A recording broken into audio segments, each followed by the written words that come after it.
Merci Anne-Laure d'avoir organisé ce moment avec nous. Merci Olivier également d'avoir accepté de, de poser nos questions à nos nombreux invités. Et merci bien sûr à tous nos invités qui représentent les salons internationaux. Donc, on est évidemment très fiers et très heureux de pouvoir rediscuter avec eux de leurs nombreuses initiatives dans les mois qui viennent. Alors, vous savez tous, bien sûr, que nous avons passé sur le plan international une année extrêmement particulière, où on a bien sûr pu voir que le digital avait sauvé une partie de la mise, mais rien ne vaut une bonne vieille rencontre physique en one-to-one pour pouvoir échanger et bien sûr découvrir en vrai des collections qu'on peut toucher et des entrepreneurs avec lesquels on peut discuter. Je suis vraiment très, très heureux de voir qu'un grand nombre de salons recommencent aujourd'hui à ouvrir leurs portes. Et je suis extrêmement heureux également de voir l'enthousiasme des marques françaises que vous représentez et qui êtes là aujourd'hui à l'idée de repartir à l'attaque, de repartir à l'international, de remontrer vos collections avec toujours autant d'enthousiasme. Donc merci à vous d'être ici. Merci encore une fois aux équipes de la Fédération française du prêt-à-porter féminin et à Fashion Network d'être avec nous à nos côtés, et bravo à vous qui représentez tous les salons professionnels internationaux pour les merveilleuses initiatives qui nous attendent. À très bientôt, je laisse la parole à Anne-Laure. Merci beaucoup Pierre-François.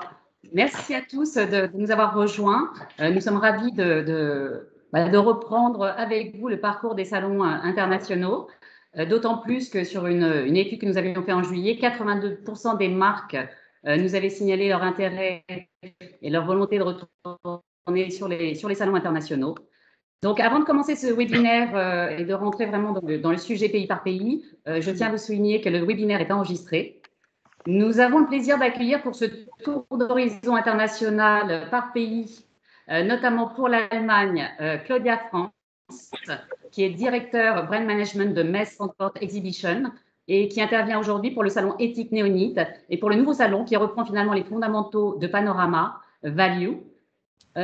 Bonjour à tous. Pour l'Allemagne également, Kai Zollhofer du groupe Premium, qui inclut, comme vous le savez, les salons Premium et SIC, et qui est le directeur du nouveau show B2C The Ground. Pour l'Italie, nous accueillons Brenda Bailey, qui est CEO du salon réputé White Milano. Merci beaucoup. Pour les États-Unis, nous avons le plaisir d'accueillir Coleman McCartan, qui est International Sales Director pour le groupe Informa, pour le salon Coterie de New York. Également Meryl Mandelbaum, Creative Director de Designer and Agent. Pour le Royaume-Uni, nous avons le plaisir d'accueillir Karen Hadley, Managing Director et curateur du show Scoop International. Et Gloria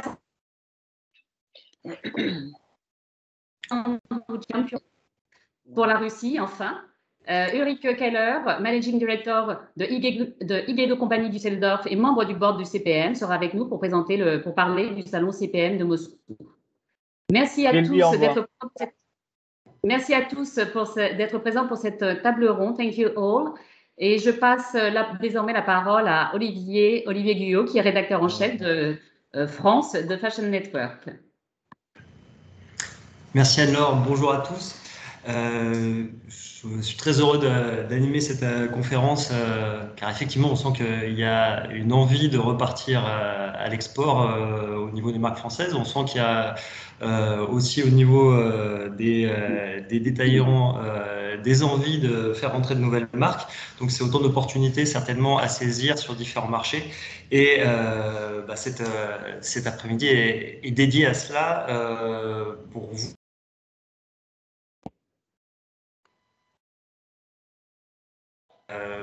Nos speakers maîtrisent parfaitement. Pour vous faire un avant-goût de l'après-midi, elle va être en deux temps. Une première partie sur laquelle on va parler des marchés. Chacun des spécialistes des marchés va expliquer ce qui se passe sur son marché. Et on va avoir un deuxième temps où chaque représentant de salon va pouvoir vous dire ce qui va bouger sur son salon, quelles sont les innovations, quels sont les nouveaux projets.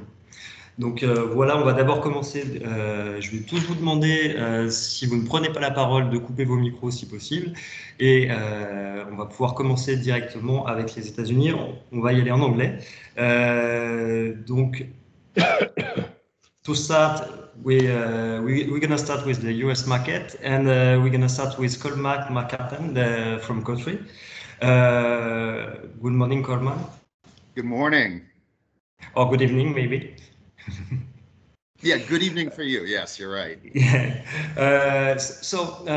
Colmac, could you give us 3 key figures about your market, about the US market? What has changed during the last months? Of course. So Anne-Laure and Mr. LIEUX, thank you both so much for putting this together today. The French brands are always such a major draw for our shows in the US. So anytime we can help direct your brands into what's happening or provide information, it's always great for us to be presenting to your brands. So, you know, we've had a couple shows. We have a couple shows under our belt during COVID. It's been a challenge for sure. A few of the trends that we saw, you know, we had Magic Las Vegas. We just had the Coterie show in New York 2 weeks ago. We had very few international buyers and very few international brands because they couldn't get here because of the travel bans. So it was a strange show for us. It was very domestic. The most important thing that we saw is that the domestic buyers were back in New York in force, and they were buying. They were hungry for product. They were desperate to see new brands, new product.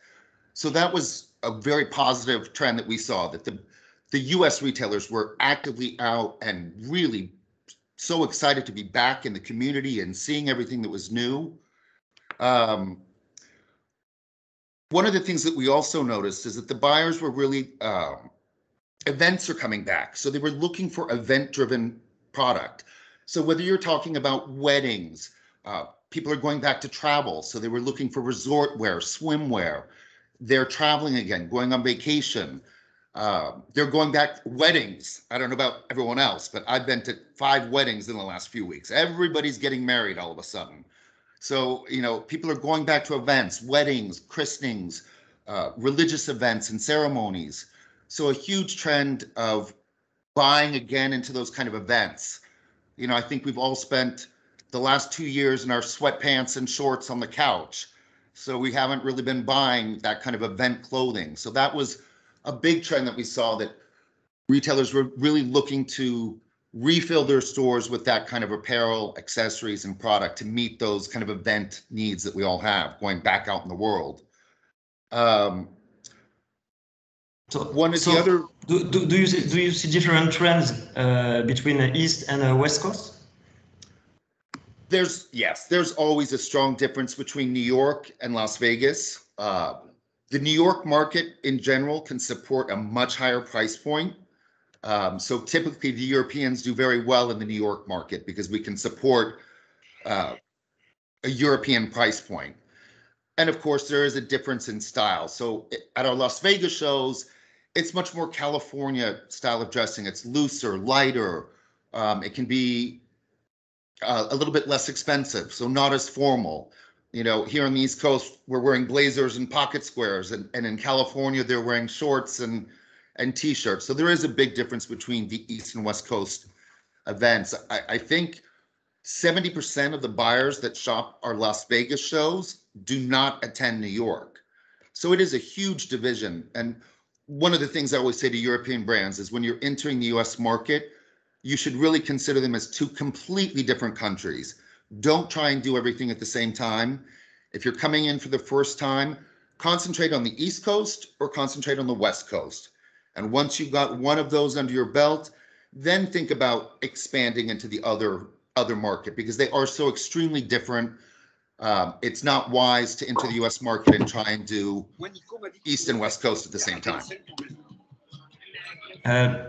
Any color about the e-commerce trends and how it's changed the market in the US?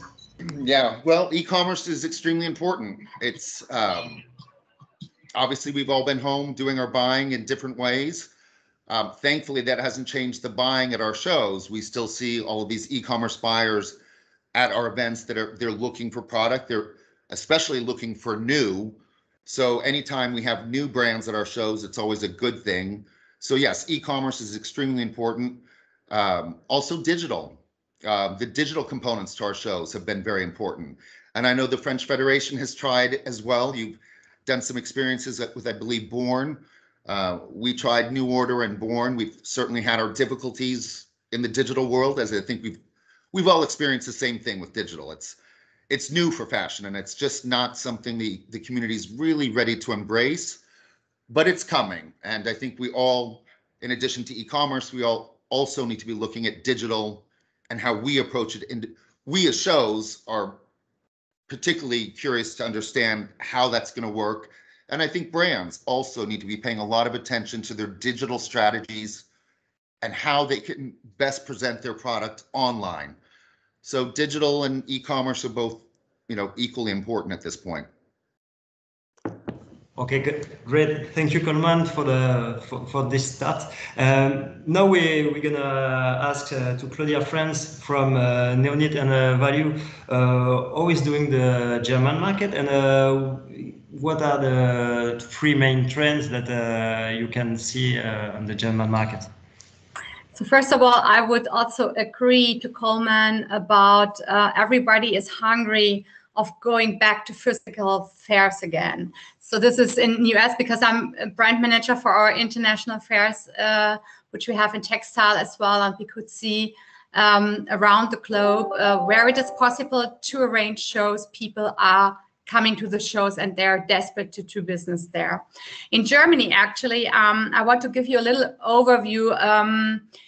So coming back to the kind of COVID, what is going on in the moment. So I'm starting with the sustainability goods. There are companies within the last years, starting from 2016 to 2018, for example, the sales, so the commerce from 95 million, it went up to 425 million, which is amazing, actually. You can see in Germany, products which have sustainable background and a story behind it, they're very much demanded, people asking for it.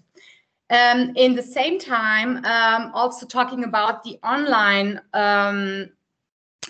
sales, of course, due to COVID, the online sales went on and they are in a big growth, especially big companies like Zalando and Amazon. They're going basically 15 to 30% or even more each year. And during COVID, it was a great year for them, to be honest. Nevertheless, people are looking also much more for services. So the normal retailers, the wholesale retailers, which are basically in the high street, they want to really attract people coming back to the high street. And Germany is a country which is very much decentralized. So meaning every city has great retailers and big buying groups. And this is also the beauty for many international companies who come to Germany, that there is a market for them. There's a market for everybody. So talking about the online market and talking about the sustainable market, a big growth there. And even in spending, people in 2019, just to give you a rough idea, spent about 76 billion 2019, and 2020 during the COVID phase, people spent 65 billion. So it were 10 billion less. But when you think about, we have a kind of COVID phase and people are not spending for business and for, like Coleman said, many great events, people spend their money and they go and try to, yes, let's say I want to do something nice for myself. So there is a big trend still in spending and not only saving money. And actually, these are the three figures from my side. German customers, and also not only German customers, very much people are from Austria, Switzerland, from the border, because we are in the middle of Europe as well. People like really to come and spend also their money in the city. So basically people from Holland, they come to Düsseldorf to spend their money. People from Switzerland, they go to Freiburg or to Munich to spend their money in the cities and in the wholesale. This is very attractive for many, many brands. And so I think what people really like is to question, where is the brand from? What is the brand doing? And how is the transformation now going onwards in terms of what kind of story is behind the brand? So that means to work on with those distributors and those retailers. You need to go deeper into your lifestyle story. You need to go deeper into your Yes. e-commerce and sustainability story. Yes, you have to. I mean, in any case, I mean, when we all talk about digitalization, which also is a very, very important thing, but we all know that digitalization is a wide word. And some companies, they start in digitalization. It's very important. And on the other hand, other people doing a great online job since many, many years, they go into social media, they present the products in social media, and they sell over social media, which is quite a quick sell as well. So, but on the other hand, it's very important to tell a great story, to present the brands, and especially, I mean, there is such a big choice nowadays. And so you have to have a good story about what is behind you. How did you come up? Why are you doing these kind of products? And I think this is in Germany quite a very good, yes, it's a good market for that. Okay, great. Thank you, Claudia. Thank you. Now we're gonna go to Italy. Good morning, Brenda. Hi, thank you. Hi. Thank you. How are you doing? I would like to ask you if you see the same trend talking about the Italian consumer as the German consumer. Do you see this trend too, or is it different in the Italian market? I would like to tell, first of all, that the last Milan Fashion Week was really successful. Mm-hmm. Despite all the forecast, we had a great edition, both speaking about exhibitors, but also buyers. We had at the show 13,000 buyers coming, 85% from Europe, so domestic, Italy and Europe, and 15% coming from all over the world.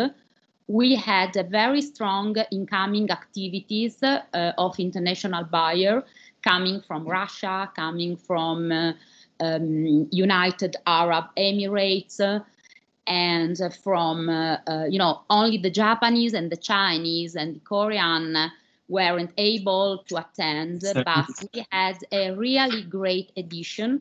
Exhibitors was really happy, and buyers was really looking for new collections, new trends, new styles, new things to buy.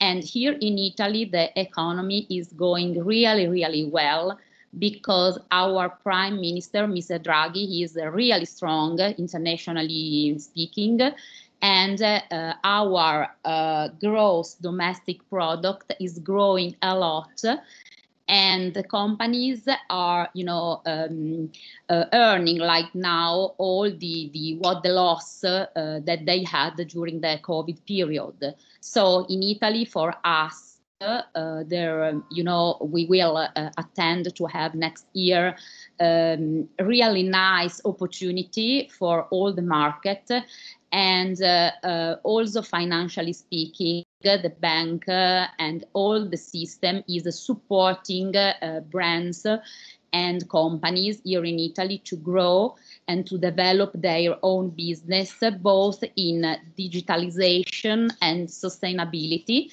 And our government is really strong in doing, all the measures that is necessary to empower as best our economy. and both in Italy, but also internationally speaking.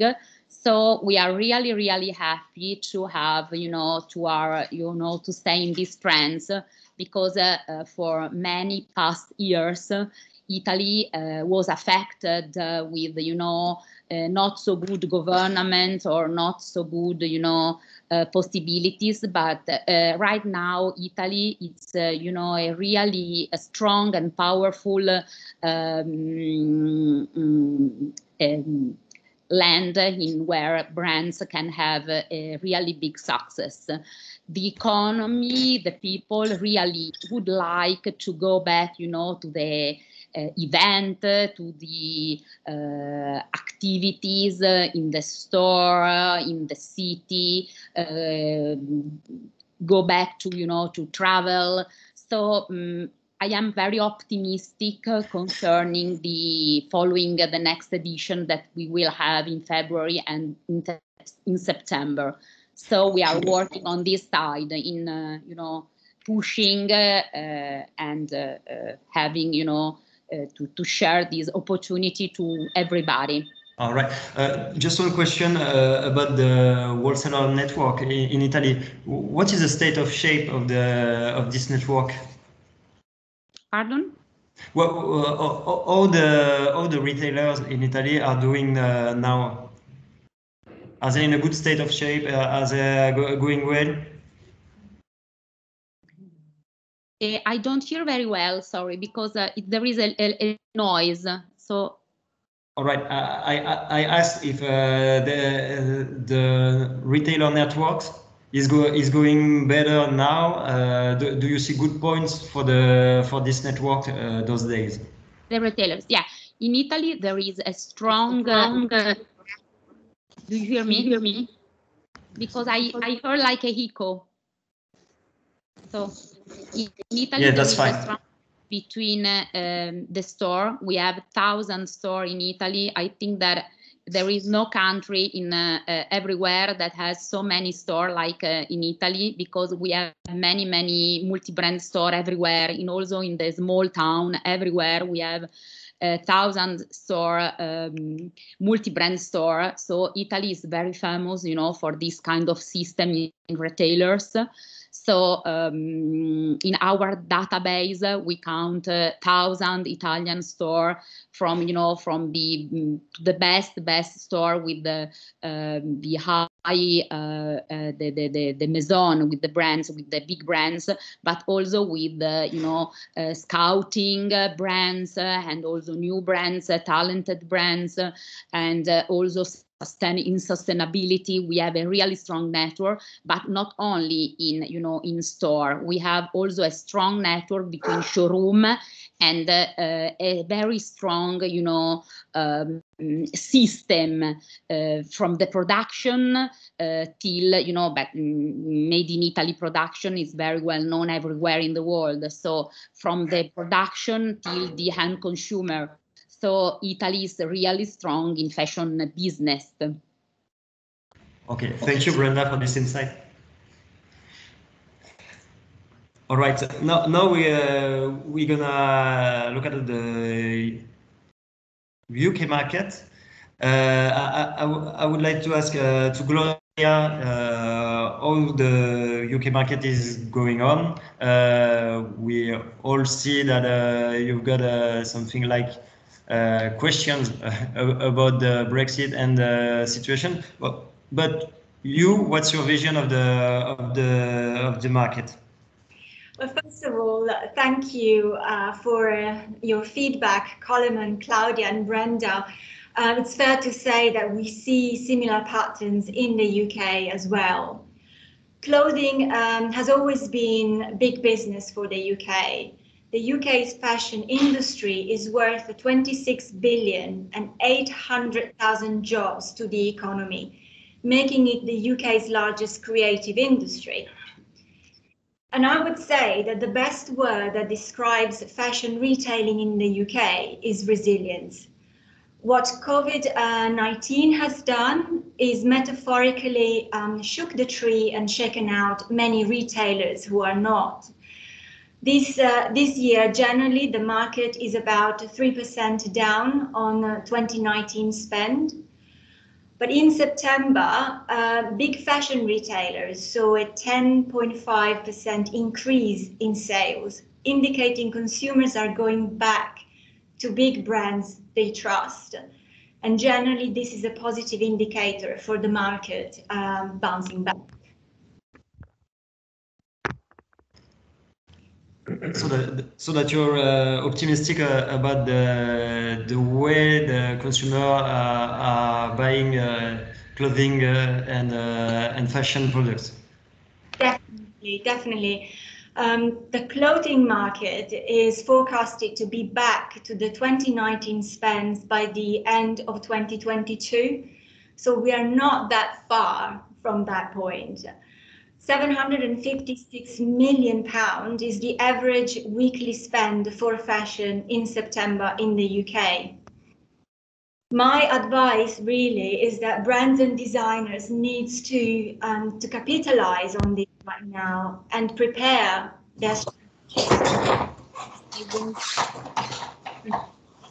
Right now, this is the right moment to make plans.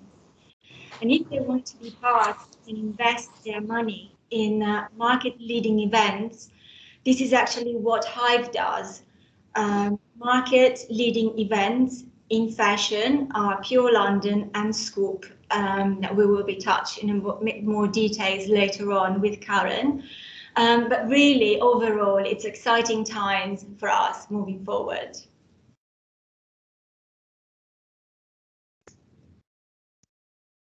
Thank you, Olivier. Thank you, Karen. Maybe would you like to give more details about the UK market, or do you think that's fine? I think it's fine. All right. Well, I was only going to say that there was a huge spend from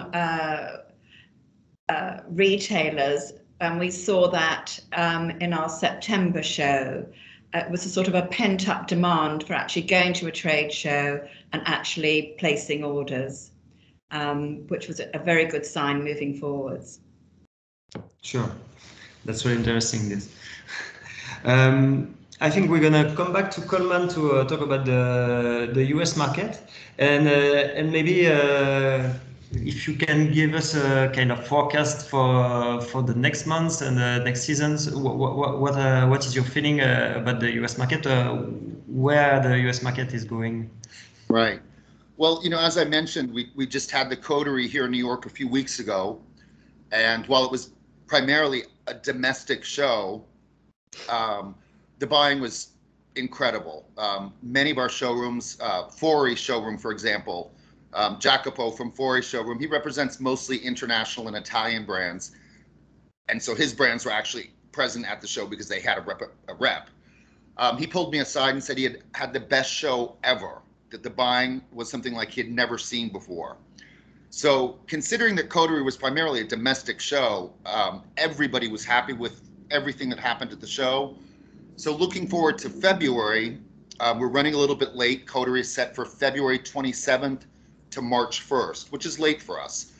But we're expecting to see all of our international retailers come back to the US market. We expect to see all of the European brands and international brands that couldn't get here in September to return in February. So all indications are that February for us is going to be a tremendous show. You know, Coterie is about 15% international buyers, so they make up a big percentage of our retailers. So it's important that we have them here in New York. And the other thing that's interesting about New York that's so different from Paris right now, you know, I've been coming to Paris for 20 years, twice a year. Unlike Paris, where your shows have kind of disintegrated a bit and everybody's gone into showrooms, it makes Paris so hard to shop now. You know, I find myself running from showroom to showroom. I don't know where I'm going. I don't know the streets and the locations of the showrooms. It's quite difficult. Whereas Coterie has really been able to maintain its position in the market. It is the central location of New York Fashion Week. All of the biggest showrooms in New York close up shop. They close their showrooms and move into Coterie. They move into the Javits Center. because they have to be there. The retailers, when they're coming to New York, there's so much to see at Coterie that the retailers in New York can't afford to be running around the city from showroom to showroom. They don't have the time. So it's really something that's maintained Coterie as the powerhouse that it's always been, as this centralized location where as a buyer, you can come into Coterie and see so much new product, international product from all over the world. So that's something that continues to set us apart. And I think it shows the importance of the trade show. Maintaining that centralized location where everything's happening. I'm so thankful that we haven't seen a split in New York where everyone runs off to showrooms all over the city, because for a retailer, they don't have the time. They have maybe 3 or 4 nights in the city and that's it. So, you know, keeping Coterie as the prime location has been really key for us. All right. So for next season, you think that is going to be a plus for local and international visitors to get this? Yes, and I expect the same thing. You know, as I said, as a domestic show, this last Coterie was so successful. I can only imagine that next season, when all of our international buyers come back, they also have been desperate to see product and will be coming back to New York in force. So we have really positive feelings about Coterie in February. We've also had a couple other shows. We did Destination in Miami, which was also a huge success for us. It's a small show. It's during Miami Swim Week. It's dedicated to resort and swim. But even in Miami, we saw huge results. So we're really positive about what's coming in February. Great. Thanks a lot, Coleman.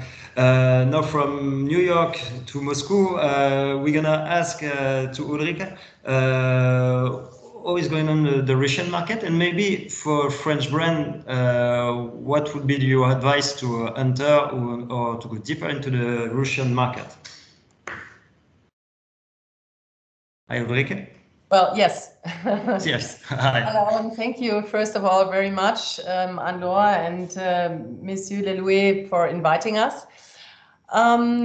First, I think the Russian market is still very lucrative and dynamic in its development and should definitely be considered when planning an expansion. We must say that we are really successful, and of course, and the recipe of success for us is, although you have, despite of travel restrictions, that also the brands can be at CPM because they will be represented by agents. So if you are thinking about entering the Russian market, this is very important. Participation at the CPM is, of course, the first choice. It means reaching about 12,500 trade buyers and on 4 days of the show. So exhibitors are also supported by our various marketing activities, such as newsletters specifically targeted to individual countries and segments of CPM, which are sent to over about 35,000 buyers selected by sector. So for France, for example, we have to issue one 6 weeks and one 3 weeks before the start of CPM. So this is a valuable additional marketing tool, and it attracts the attention of visitors to the French brands. One of our really urgent recommendations is not to enter, and that's what I said in the first, not to enter the market without a Russian agent or distributor who will take care of the brand on the spot and the processing of the order later on. So the payment and import of the ordered goods into Russia can be very complicated, especially in view of the new certification rules required by the Russian government, of course, for clothing, underwear, and footwear from 2021. So therefore, here is the support from a reliable partner is beneficial, of course. Our experience. So just to give us light about this, what does it mean? It means that you need a lot of administrative work, yes, to do this? Yes, you have to, of course. There are so many rules and required by the Russian government. But if you have somebody in Moscow, in Russia, who can help you with this and also who can distribute your clothes or underwear or something like that, shoes, then it is much more easier than you are going alone and on your own from another country into Russia and into the market, of course. And therefore, this is what I mean is the support from a reliable partner is really beneficial for all of these things you have to do there. So this is what I mean. Our experience shows that a completely independent entry into the Russian market will fail, of course. That's what I mean when you ask me. So additionally, these agencies often have an existing customer database, and that is actively informed about the brands they represent in Russia and their participation in the trade fair or other order events, something like this, you know. For the brands that are watching the webinar, what are the trends that are hot now or for the next season in Russia? You mean the trend? Which trends? Yeah, which trends are hot now? Oh, the trends. This is not really easy. I think Russia has their own rules. I think another one than we have in Germany. When I say from my trade fairs in Germany, I can say for shoes there are.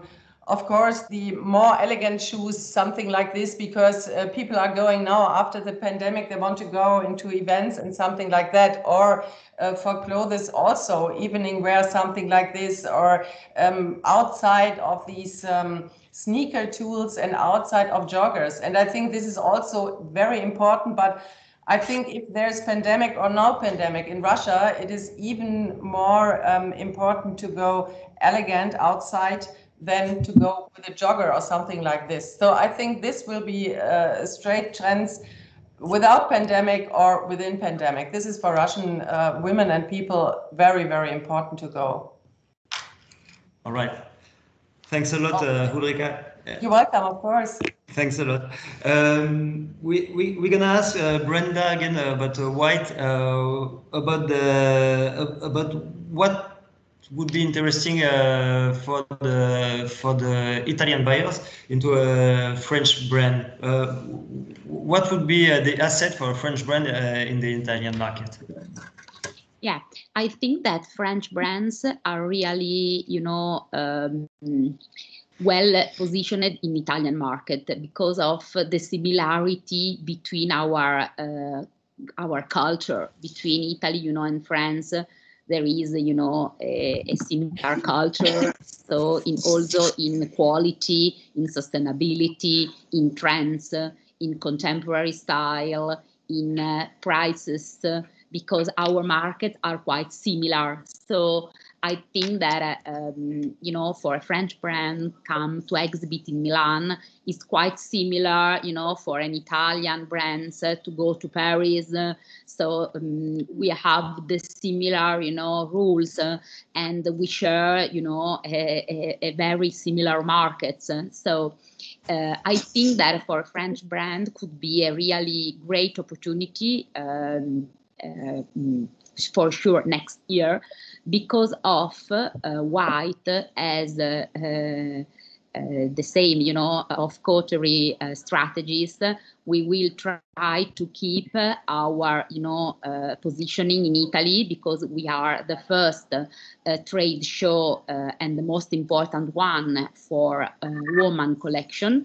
So for sure, we will keep our priority for buyers, because in Milan, it's the same that in New York for coterie. When there is, you know, fashion week, buyers come at the beginning to see what we exhibit at White, because White is the platform for the brands that they have to present a new collection, new style, new trends.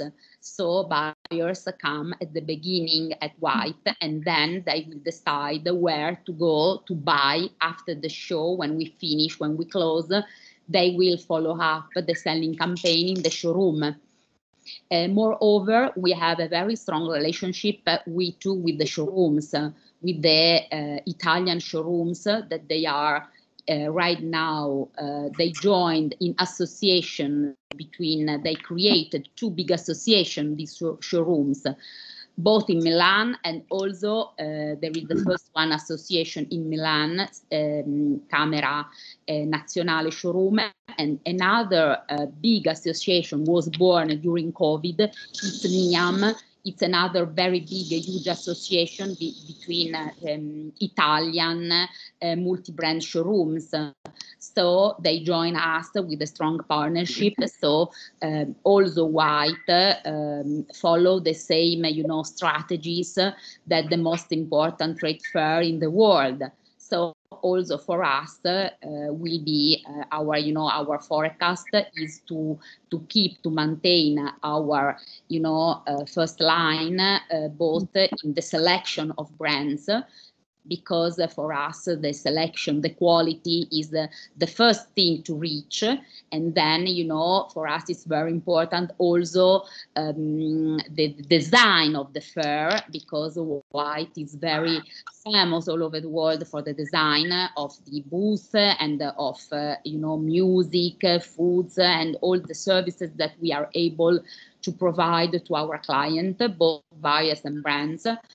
And also, we are so happy to read on The Economist that for next year in Italy, the gross domestic product will grow till 6%, and we will have, we will be the first country with this kind of growth in all Europe and also in the G20. So only the So for the French brand, would they seduce the Italian buyer and the Italian consumer? Yes, Italian buyers love French brands because of the French style, because the French brands has a unique style on the market. So I think that for them could be a really good opportunity in Italy, because the market is growing a lot right now. So buyers are looking to grow their order. So for sure, also for most established brands, French brands, very established. We have some clients very established on the market, that for them, for sure, like Pierre Louis Machat, like Mademoiselle, we have some of them very well established on the market, and they are so happy, and they just confirmed their next edition at White. All right, thank you. We are going back to the US, and ask Meryl from Designers and Agents how the French brand would cross the ocean. What would be your advice to enter in the US market now? Okay, so first, thank you so much for having us. We're delighted to participate with all of our friends across the ocean there. So, we have a unique perspective, because besides being owners and producers of designers and agents, we are agents, and we represent brands from the United States. From France, from Italy, from Japan. And I'm going to be very practical for a moment, and this is what I would suggest. Obviously, being in a vibrant trade show, that's fantastic. But the advice I would give is this: you must do some research, you must do some outreach. Certainly, you can take the chance of bringing your beautiful product and just showing up and counting on the traffic to discover you, and retailers to discover you, and that does happen. But I find a little bit of homework, specifically look for like-minded brands. If you're a jewelry brand, if you're a shoe brand, look for your peers who have already perhaps established themselves in the United States. The internet is a marvelous thing. Everyone has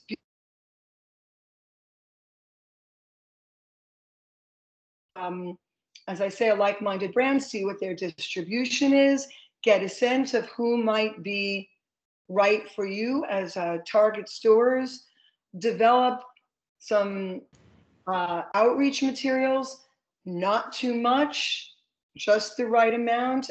Retailers are bombarded every day in their inbox with enormous amounts of visual stimulation. So less is more, I believe. And this is a very simple directive, and it's very old school, but you must do your homework. You must show up, and hopefully the audience is, oh, yes, I heard from them. I saw some beautiful images. So that would probably be my single best piece of advice. So, in your opinion, how many weeks before would you send those things? And what are the good timings? Yeah, that's a great question, because if it's too soon, it's lost in the atmosphere. If it's too late, the appointments are made. I know for our showroom, just to give you our personal experience, we like to start maybe 3 weeks before, 2 weeks before, and not every day. You know, you have to control yourself.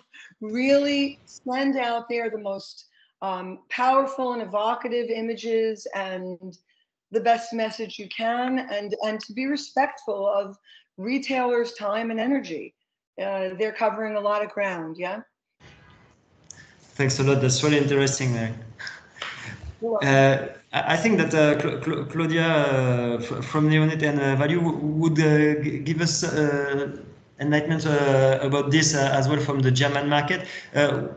What has changed in the German market in the point of the buyers? What did they change in the way that they are buying? So first of all, I agree again to the colleagues from New York, from US market. I think it has Frankfurt Fashion Week itself is going to be in Frankfurt. I don't know if everybody of you know this already.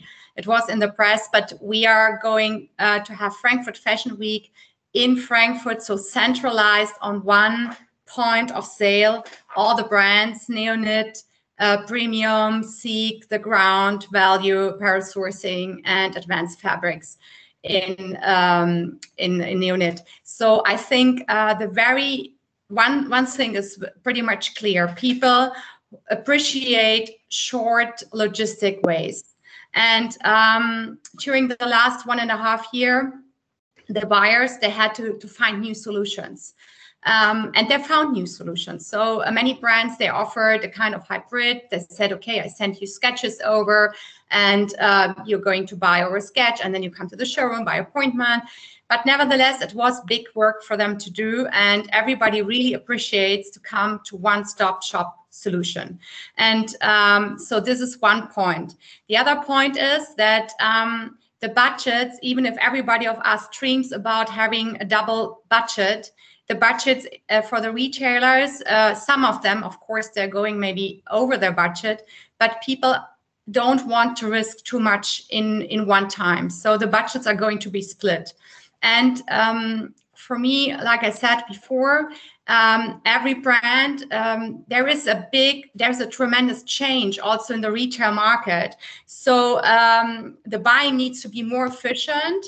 The quantities are not going to be huge as they have been in the past, because people don't want to gather too much stock. And the trend goes definitely to stories in the direction of sustainability and innovation products. Plus, I mean, what we are working very strong and very good together with the United Nations, and we are established in Frankfurt as well the SDGs, so the 17 sustainability goals. And I think also here in the future, for every brand, it's very important to show what you're doing. I mean, it's quite easy to show you save water, you save energy, you're very much reliable also with your personnel, with your staff. So I think it is important to tell stories so that the retailer in the end can tell the story to the end consumer. And this is something which counts very much in the, yes, I would say German retail market, but also in the retail market itself in Europe. And by the way, also here, everybody of us offers great opportunities for brands And in the end of the day, here mostly until the 30th of September, big companies, they had a big compliance in terms of travel restrictions. And these kind of travel restrictions, they're going to be lifted for next year because they see there is a need of travel. But definitely, the German people are very practical organized. So they will have a look, what is necessary for me, what is not necessary for me. So the brands have to offer really great opportunities, good prices, good stories. And I think very much that the Frankfurt Fashion Week, which started in January and also goes afterwards in July, that we have a great success story in front of us because it's really centralized. And I know everybody was talking about Berlin before, also the buyers were talking about Berlin, but we needed to come back to the real business again. And I think, like Coleman said before, they spend the money on the fair. So there is business opportunities on the fairground. People are not coming and saying, okay, I'm coming back in the showroom again. I think they would also order on the fairground. Thanks a lot, Claudia. And that's a good link with the second part of this webinar. I mean, it's more about what is going on in your shows. In Germany, what is the situation now? Because that was a long time since the last show in Germany. Yes. Are you optimistic for the next season? Yeah, I think, I mean, Kai is here with me together from the Premium Group. And we are basically the hosts together for Frankfurt Fashion Week. And actually, we're very optimistic that the new city, Frankfurt, which is an international city, for many of you, it's maybe not that sexy in the first view as Berlin used to be. But Frankfurt is for me a little bit like Milan. It's a hidden pearl. Frankfurt is very international. It's very easy to reach. I mean, normally by train within Frankfurt and Paris, you go in 3.5 hours, which is quite easy to make. New York, every direction in the world is very easy. We at Messe Frankfurt have the advantage that we have 180 countries sales partners, which are working very international. So we could also bring international buyers to Frankfurt. And this is what we work on. And this is what we are really looking for. People from Colombia, from America, from South Africa, from Ethiopia, from Korea, everybody who is ready to come again from the eastern part of the world, as soon as China and Japan have lifted their travel restrictions, they would really be very welcome to come to Germany again. And well, what are we going to do? We have one-stop shop solution. That means the fairground is in the middle of the city. You can have all these brands on one fairground. So basically the buyer is able to visit within the Frankfurt Fashion Week every brand. You don't have to go 20 kilometers back and forth going in a taxi and see a brand. It's really an easy stop. And this is a big, big advantage. Plus, the city of Frankfurt and the state of Hessen is somebody who supports us as Messe Frankfurt and Premium Group together very much, because they say there is a big chance in the inventization of the city, because we have a lot of art, we have a lot of music, a lot of international art, a lot of international people who love to come to Frankfurt and to show. And this is something which is basically amazing. And plus, we would be, I mean, we have men's, women's, accessories, shoes, lifestyle. So everything is shown on one fairground at the same time. There's nothing divided in men's and women. Everything is on the same time. I think this is also a big advantage, because in the retail market, many of the buying divisions during the last 1.5 years, they got restructured. And so the buyer maybe who buys men's and women comes for one time. So these are many advantages for the people who come to Frankfurt in the future. That's great. That will be very interesting to see this moment. Yes. Yes. I can't hear you anymore. Hello? Hello? I hear Olivier Niver. Olivier, maybe. Olivier? Okay. Je vous entends plus. Olivier is frozen. He's frozen. So since we lost Olivier, maybe we're gonna keep going in live. Actually, Coleman, could you give us maybe a very short, because we're running out of time, a very short update about your show, and maybe what are the spearheads brands of your show? Certainly. You know, as I mentioned earlier, Coterie kind of averages around 13 to 15% international retailers. Likewise, we have a huge participation of international brands. So, you know, some of the brands I happen to like, Bash, Closed, Farm Rio from Brazil is fantastic, Jacques Ash, Max Mara, Mother, Page, Pat Beau, also from Brazil, Serpri Marie, also Brazil, Vince, Zadig Voltaire. So Coterie kind of prides itself on a mixture of really great contemporary brands, and of course newness is so important to us. We work with many federations around the world, such as the French Federation, that bring us selections of brands. So we have 50 brands from Korea, 50 from Brazil, 20 from Colombia. So of course the assortment at Coterie is always very important when it comes to international brands. And again, Coterie gives the retailer the opportunity to discover international and new, and that's kind of one of the cornerstones of the show. In terms of retail, it's a huge mix. We have all of the major department stores in the United States, so Saks, Neiman's, Bergdorf's, all of the internet buyers are there. I think Amazon sends like 35 buyers to Coterie each season. So, you know, and then of course the boutiques, hugely important in the United States, these specialty stores. So, you know, Tootsie's, you know, for example, if your brands don't know Tootsie's, it's a great store. They should be looking it up. So the retail mix at Coterie is extremely important between boutique buyers, major department stores. Canada is our #1 group of international buyers, followed by Japan.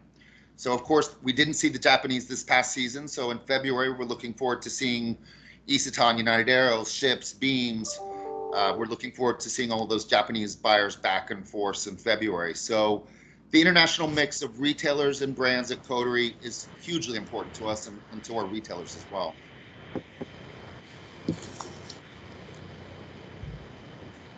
So Olivier, welcome back. Thank you very much, Coleman. Thanks a lot. Sorry, I don't know if it's the storm in France who has sent me off. So to go further with the next innovations on your trade show, Brenda from White, would you tell us what will you start for the 2022 seasons? Yes, do you hear me? Yes, because there is a terrible noise before. We are working on a new project. It's a sign of the time. It's you know, like a campaign. It means that everything is changing, and right now the system, the fashion system is you know, changing a lot. Especially concerning, you know, digital and sustainability development. So our campaign for next year is, you know, sign of the time, because we are working on these two fields, providing each season by season better services, both on digital and in marketing. And our aim is to promote, you know, this big number of brands that are between, you know, big brands and fast fashion.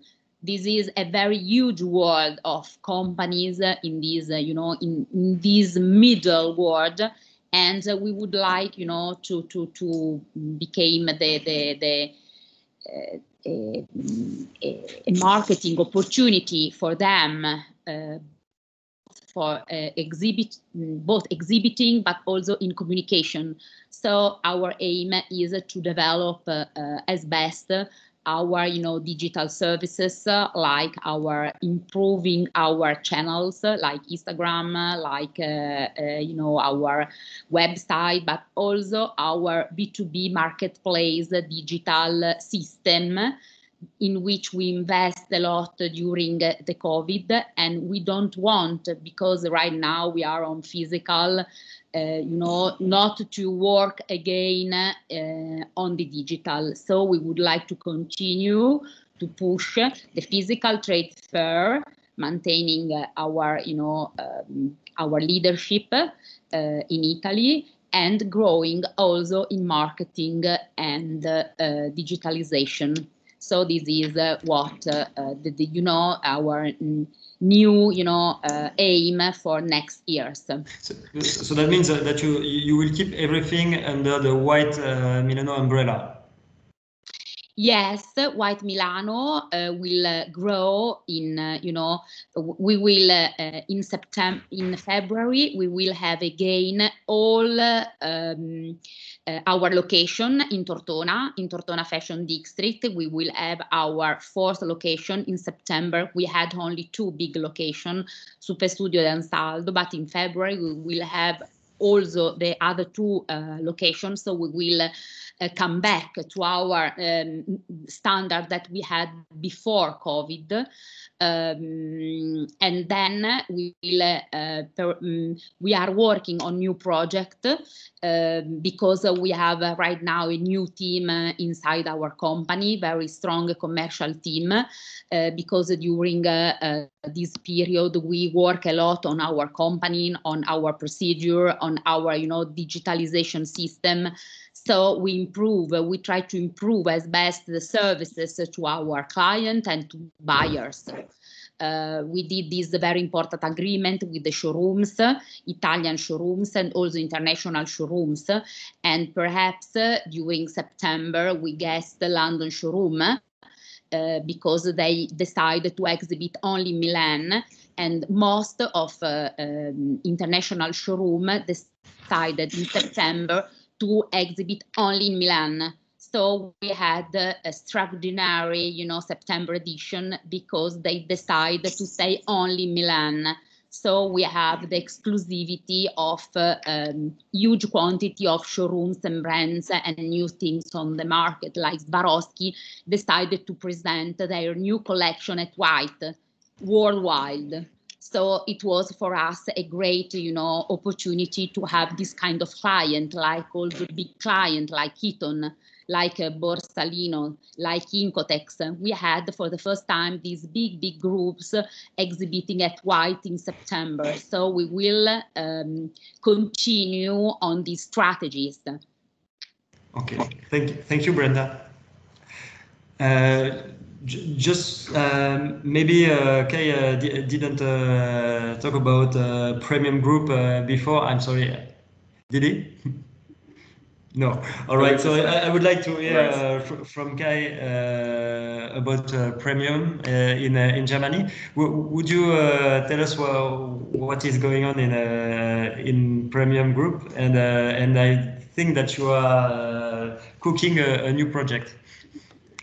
Yeah, I'm trying to make it very short because I think we're already over time. So I think in addition to what Claudia said, so everything's moving now to Frankfurt. Frankfurt will be kind of the centerpiece of German's fashion trade shows and everything. We are adding a little cherry in the ice cake, and that is the first time we are combining B2B trade shows with a B2C consumer-facing event. Yeah. So the ground will be an experiential marketing playground for brands. So we're creating a platform for brands to connect directly with the customer. The idea is that brands bring immersive installations and to really engage with the customers. Yeah? And I think the beauty here is because it's happening next to trade shows. So here really marketing brands which are strong in marketing and marketing driven companies can create kind of a showcase and show the industry, show the retailers, and give inspiration on how they want to see their brands activated at the point of sale, and also give inspirations, you know, how to engage with the brands and what to do on retail. And I think this is really, really important also for retailers to get inspiration on what to do with their shops and how to bring traffic and engage with the customers and create loyalty. And so, yeah, this is what we do with the ground. I think these kind of events is only happening in LA. ComplexCon is super big, and Zalando once did it when they bought Bread and Butter. Yeah, I think it's a great opportunity for brands, like I said. Yeah. All right. And what about the connection with the premium shows with SIG? Do you see any connection with those shows? Absolutely. So first of all, there will be all the 4 trade shows, and the ground will sit right in the middle. Yeah. So all the B2B visitors will for sure come to the ground to see what's new. And of course, we have already some brands, they're doing both. So they show kind of, you know, their collection and everything in a traditional way to the retailers.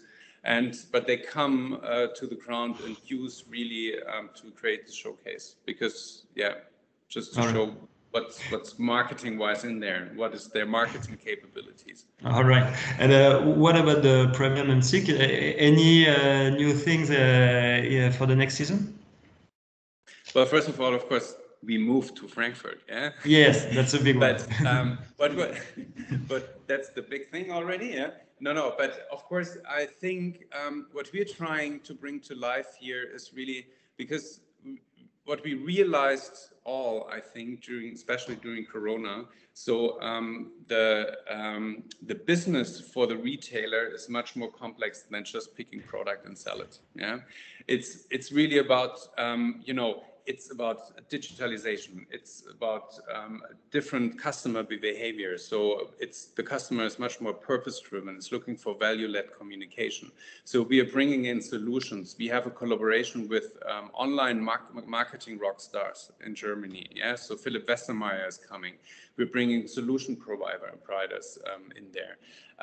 We extend kind of also our offers beside fashion and you know, apparel and accessories. We also bring kind of home and living, because I think what's important for retailers also going much more in this, really in the customer's life environment, and it's not just clothes. Yeah, so it's a much wider range, and this is what we're trying. So Frankfurt is all about creating a community and a fashion community, and also knowledge sharing. So what are the new ways we need to go in the future, and to shape the future of retail and fashion and brands. All right. Thank you, Kai. That was really clear. Thanks a lot. Bye. Would like to ask now Karen from Scoop. What if you can give us an update from your trade show for 2022? Yes. Yes. Thank you. I'm the founder of Scoop. Scoop is a biannual premium and contemporary boutique fashion trade show, focusing on international designers, especially from France. But for next season, which is February, this will be the second season, and it will be a one-off event under my edited and creative direction. We will be hosting Scoop Loves Pure, which will be bringing together the best of Scoop and the best of Pure under my direction. The collections, as ever, are contemporary, focusing on men, women, accessories, jewelry, beauty, perfumery. We're trying to bring in more home, but the focus is mainly on newness. We're looking for those small designers that come from France, When I started Scoop, our main exhibitors were actually from France, so we are looking back towards the French designers to come back to Scoop and Scoop Loves Pure.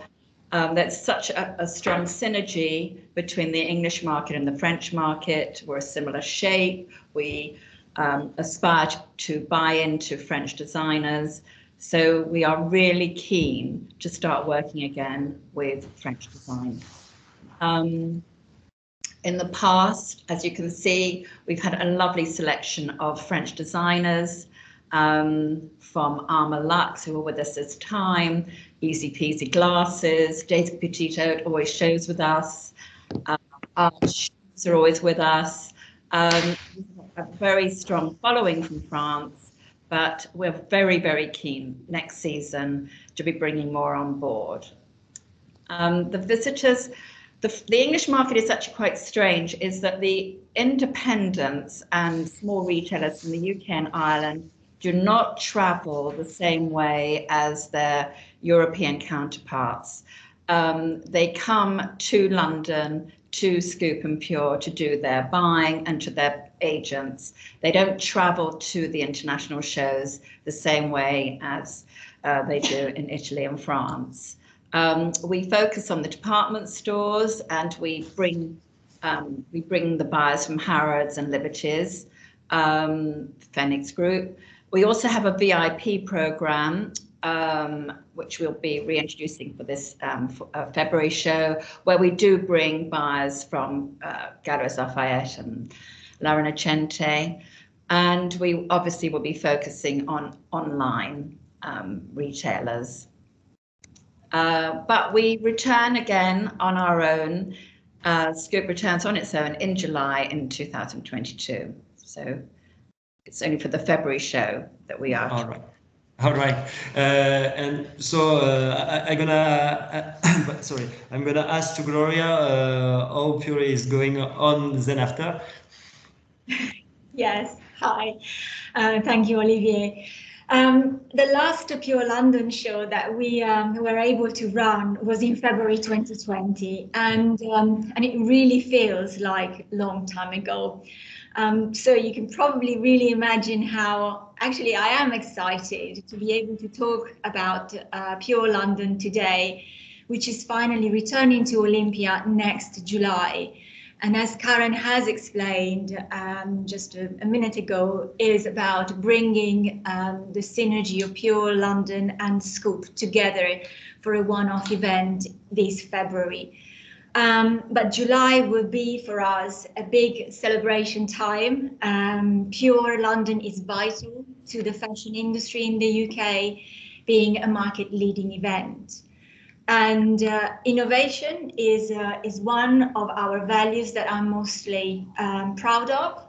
We constantly present our audience with newness, brands, trends, show themes and speakers.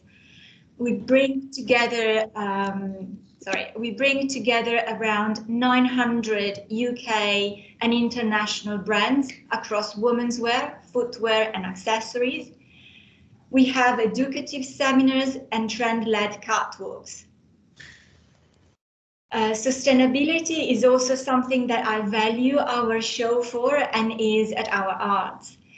Back in 2018, we launched the Power of One campaign, which sets to drive small individual yet powerful steps towards a sustainable future.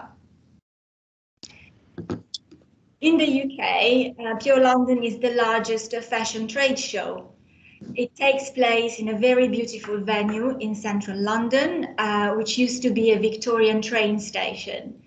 And it is the essential gateway to the UK market, whilst being a truly international show. We really like to refer to Pure as the gateway. It's the platform that launches international brands and designers into the UK market.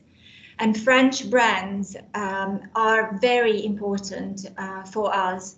In the past, we've seen brands like René Dairy, La Fée Marabouté, French, Grace and Mila, Humility, Marc de Misaine, to name just a few. And they keep returning to the show because every season, because they meet their regular customers, but also, and very importantly, meet new retailers that they wouldn't be able to meet otherwise.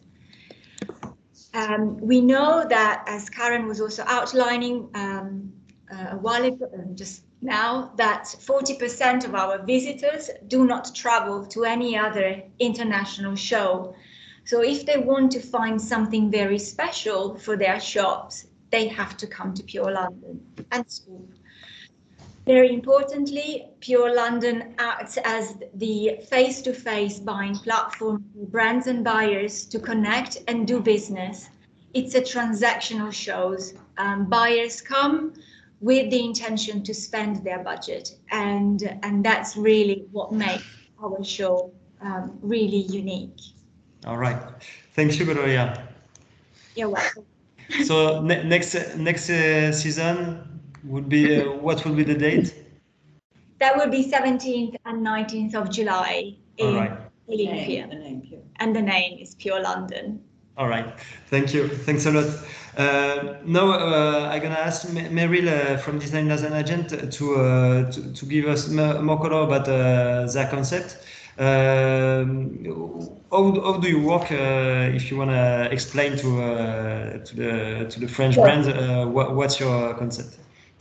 I'm going to make it short because I feel we've gone way over time. So Designers and Agents, you know, we specialize in a certain kind of culture in our show. It's a highly curated show. And the purpose of that is twofold: to keep the standard of creativity, creative integrity, quality at a level that we feel proud of, but also to make sure that we're putting together the right brands with the right stores. Okay, so it doesn't do any good to accept a brand to an exhibition that doesn't have a great experience. And our focus on the best specialty stores, e-commerce retailers, multi-chain stores throughout the United States, that's our audience, and we want to bring them products, brands that are right for them. That's the purpose. I would say our show is about 50% domestic brands and 50% international brands. Of course, this last edition in September had a different look, as we've heard from Coterie. Although we did find that some of our international brands found a way to get their collections to the United States, and we were happy to host them.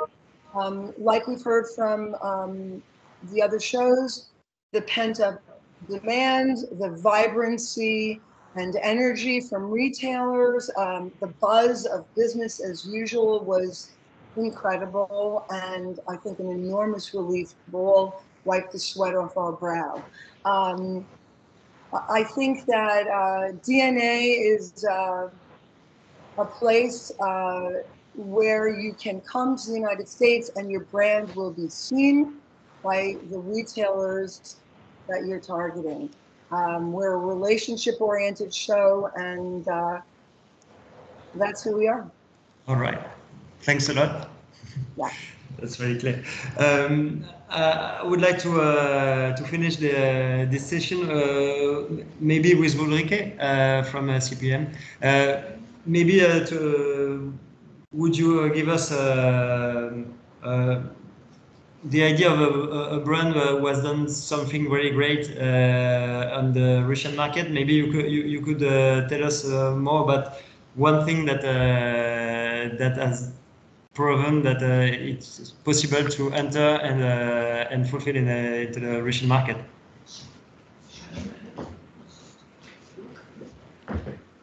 Ulrike, I think your mic is off. Excuse me, here I am again. I think CPM showed the last years how many possibilities were from us to the Russian market, how to go into the market.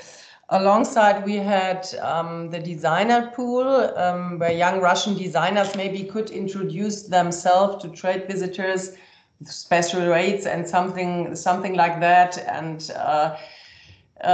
CPM startup. So for smaller international brands, this was the labels to watch, what we are doing with the German trade magazine Textilwirtschaft, and Igedo company themselves as part of the German national participation at CPM in February 2020. So there is something the brand must not yet have any business contacts. So the focus should be on the independent fashion retail and not on bulk buyers. A participation in Textilwirtschaft labels to watch is possible only once. But also for the pandemic, this project has stopped for the first time, and now we hope that we will start it again in February 2022. So I think there are many possibilities within these 500 fashion companies to come to the Russian market, also with our help as a Igedo company, and the help, of course, from our partner Mercedes Love Moscow, and of course with Federation to come into the market easier than to go themselves. So, and you know, Russian market is something other than Germany, some other than UK. This is really a market on themselves, and we as people who are working there for 15 years, I think this is, of course, it's very important to go. We take them on the hand and we show them how the market will, what would be possible to do at the market in Russia. All right, and maybe could you give us the next session date? Yes, of course. We will run from the 21st until the 24th of February. End of February, then the next CPM. And this is, of course, not the first one since the pandemic start, because we are running every season. We could run in Russia because what I said within these Russia agents and also within our partners, and we in Germany, as we also in Germany run every season, and we try to go ahead with our markets, CPM, and also in Düsseldorf, to take care for the retailers and also for the companies. All right, perfect. Thanks a lot. Just to give you more details, maybe Claudia, would you give us the date for Neonet and Value? So in general, the Frankfurt Fashion Week is 1 week. So it's from the 17th, from Monday to Friday, from the 17th of January, it starts. And then the products, well, the fair product starts on the 18th until the 20th of January. And of course, Value, Neonet, Premium Group with Premium and Seek as the ground, we all take place on the same time. All right. And just in addition, what I wanted to say, Value, I don't know if this is known for everybody. It's the former Panorama mid-market. So like Brenda said before, for the Italian market, it's very important to have the mid-market segment and the mainstream segment also taking into the consideration that they also come and show their products and their new innovations. All right, thank you. And Brenda, maybe for White Milano, when will you show the fair? Has to leave because she had an appointment, so I am the press office manager. Just a few notes. Hi, I'm Raffaella. I remain here for the closing of this nice talk. Our dates for February are from the 24th to 27th of February. And then for next September, 22 to 25th of September. So 4 days from Thursday to Sunday.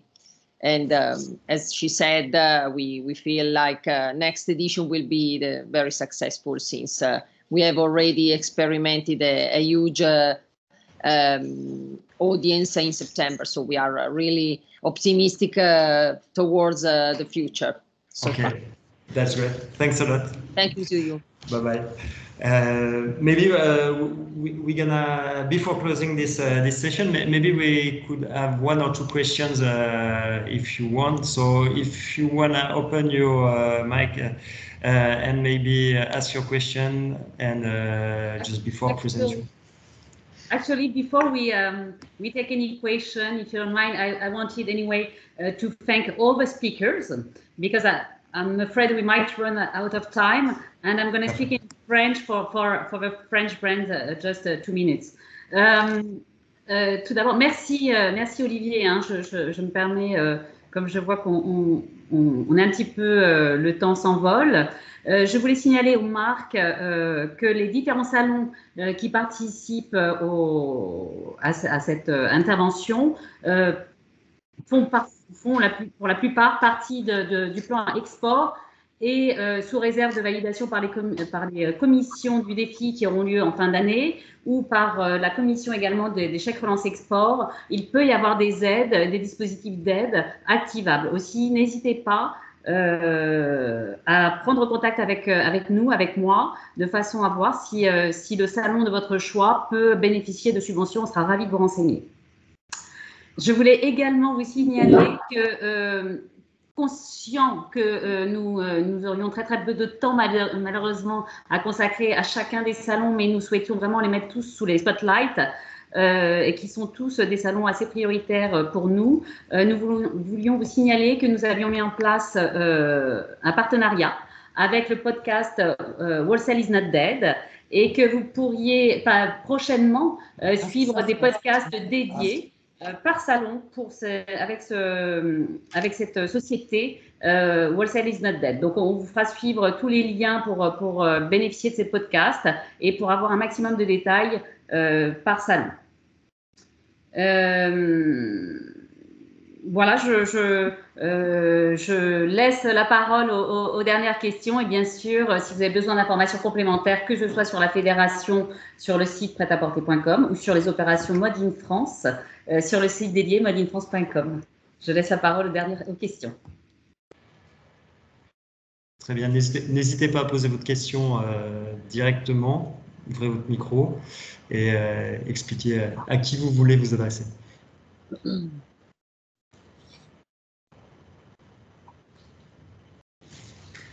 Alors, il y a toujours je pense que peut-être que les gens, les uns et les autres, attendent effectivement les podcasts pour prolonger l'échange.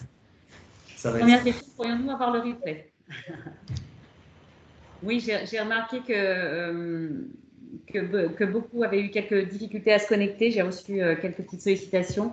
Donc, on fera en sorte de fournir le replay en plus des différents podcasts. Je vais clôturer donc ce webinaire.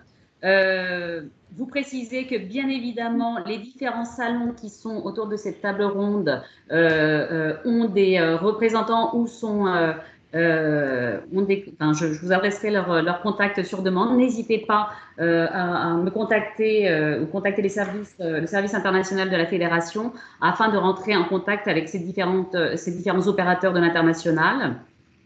Nous serons ravis de vous renseigner. Olivier, merci beaucoup pour cette disponibilité.